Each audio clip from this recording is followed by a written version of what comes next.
Жаратылыш газынын дүйнөдөгү эң ири кени болгон Түштүк Парстын үстүндөгү кара түтүн бул күчөп жаткан жаңжалдын жаңы барагын ачууда.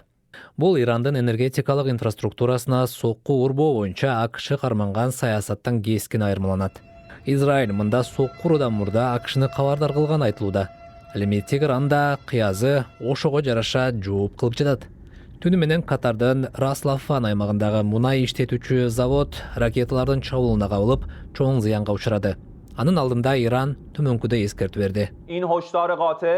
Бул Ирандын түштүгүндөгү отун энергетикалык инфраструктуранын айрым бөлүктөрүнө кол салгандар үчүн катуу эскертүү.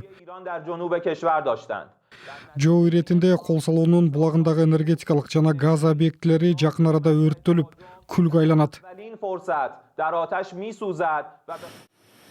Президент Трамп социалдык медиадагы баракчасына Израилдин чабуулу тууралуу алдын ала билбегенин жазды.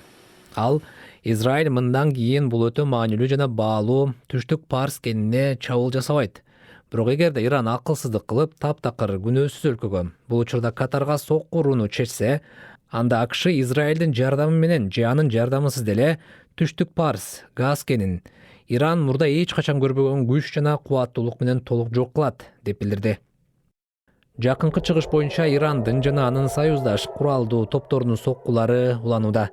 Израилде, Дубайда, Кувейтте, Иракта жана Бахрейнде жарылуулар болуп, дрондор атып түшүрүлгөн учурлар катталды.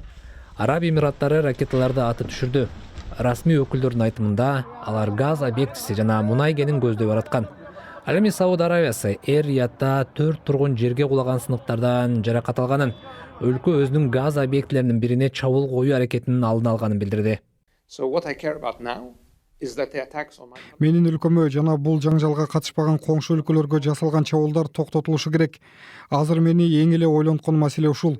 Биз бул чабуулдарды токтотуу үчүн саясий, экономикалык, дипломатиялык жана башка бардык рычагтарды колдонобуз. Мен ушуну ойлонуп жатам.